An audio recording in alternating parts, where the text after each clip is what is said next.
Respeitoso, ético, senhor presidente do Senado, nesta sessão de sexta-feira, 8 de fevereiro de 2019, brasiliense do Distrito Federal, com uma seleção de ações exemplares, senador Exaussi Lucas, bom dia.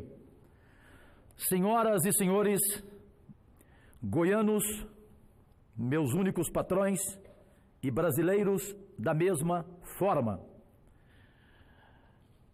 É um orgulho ocupar mais uma vez, nesta segunda sessão de debates, esta tribuna, especialmente tendo a gentileza do raro colega histórico neste Senado, senador gaúcho Paulo Paim, que tenho certeza vai dividir o tema que escolhi hoje para, em mão dupla com a população brasileira, debatermos, discutirmos e refletirmos.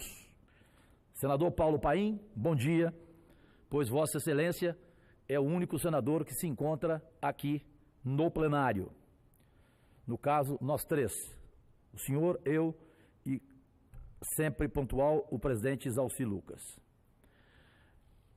Meus amigos, minha gente, crescer ou desenvolver, eis a questão.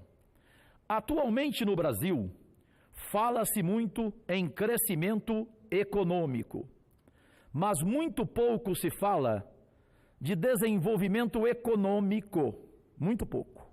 Entende-se que crescimento como uma prioridade em si mesma, sem maiores preocupações com os aspectos de desenvolvimento, há muitos relegados a segundo plano. Crescer e desenvolver devem ser as atividades paralelas, o que é possível mediante a uma melhor distribuição da renda.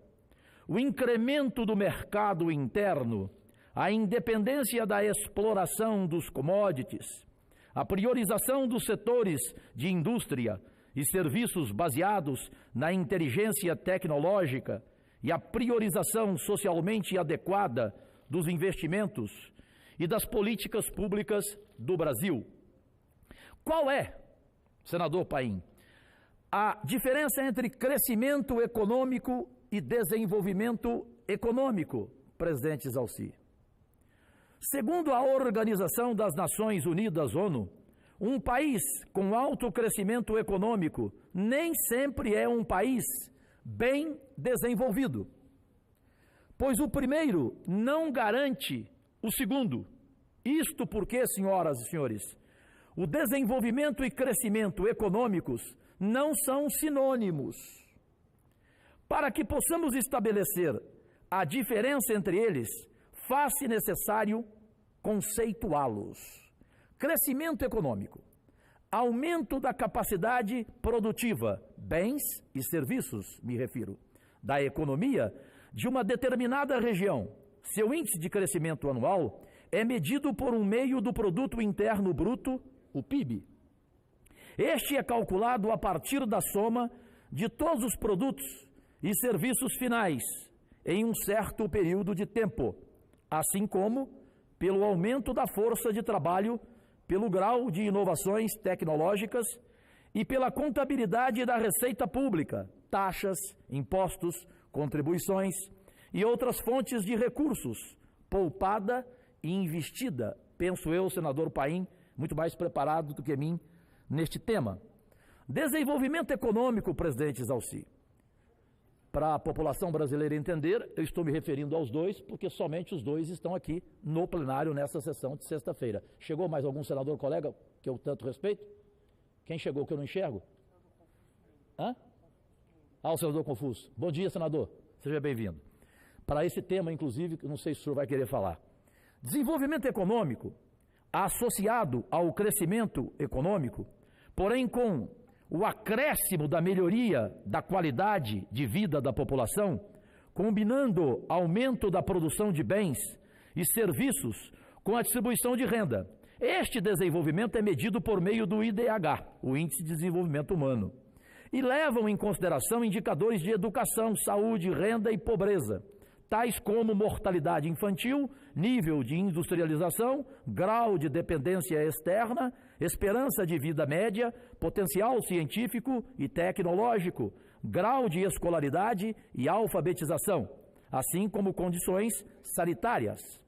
Atualmente, este índice é o mais atualizado para comparar o desenvolvimento de diferentes economias.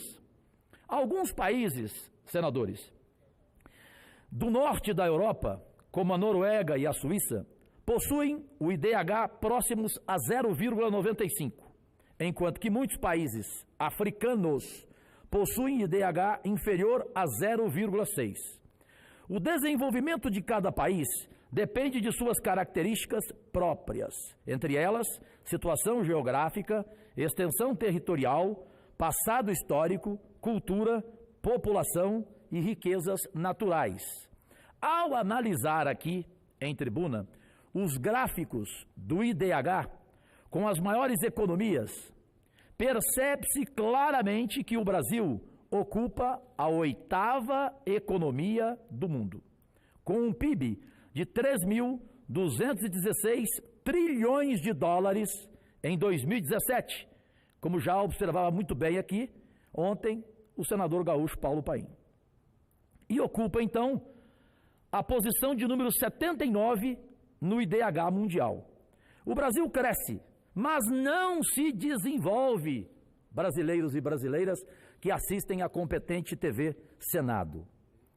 Essa é a questão, não se desenvolve adequadamente, beneficiando apenas as parcelas mais poderosas da população que possuem um alto poder de pressão e de influência, ao meu ver, sobre as prioridades do país, sendo melhor organizadas e mais fortemente representadas nos poderes do Estado. Distribuição de renda, um dos fatores mais gritantes que demonstra o baixo desenvolvimento do Brasil, e a distribuição de renda no país, uma das mais injustas do mundo, senador Confuso. Se não vejamos, distribuição de renda, presidente Zalci, fonte IBGE, em 2017, os 10% da população com os maiores rendimentos detinham 43,3% da massa de rendimentos do Brasil, enquanto a parcela dos 10% com os menores rendimentos detinha 0,7% dessa massa. As pessoas que faziam parte do 1% da população brasileira, com os maiores rendimentos, recebiam em média R$ 27.213 em 2017.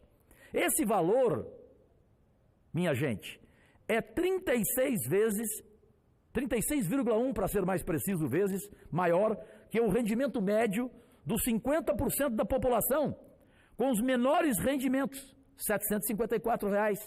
Na região Nordeste, essa razão foi de 44,9 vezes. E na região Sul, senador Paim, 25 vezes. O gráfico ilustra aqui bem, através de um relatório da Oxfam Brasil, de agora, de 2018. Pasmem, senhoras e senhores, presidente Zalci, Lucas, os 5 mais ricos do nosso país têm patrimônio igual aos 54% mais pobres. Tem condição? Ou seja, esta é a realidade que mostra a urgência de uma reforma tributária e um sério combate aos privilégios de classe no país. Atentemos, renúncia fiscal versus déficit da Previdência. Renúncia fiscal versus déficit da Previdência. Os programas de renúncia fiscal e subsídio fiscal, só em 2017 representaram quase 285 bilhões não arrecadados pelo governo. Segundo o maior jornal do país, a Folha de São Paulo, em dezembro de 22 de janeiro de 2018, o déficit da Previdência Social atingiu o valor de 268 bilhões e 800 milhões em 2017, sem levar em conta o conceito de seguridade, senador Paim, seguridade social, pelo qual não há déficit. Nota-se que a renúncia fiscal praticamente se iguala ao déficit da Previdência em 2017. No entanto, só se fala em reforma da Previdência. Só se fala na reforma da Previdência. Esta realidade contribui para piorar a distribuição de renda no país e, consequentemente, para o baixo IDH. Não há dúvida de que há de se fazer uma reforma da Previdência. Porém, esta reforma deve combater prioritariamente os privilégios. Uma parte, prazerosamente, ao senador Paulo Paim.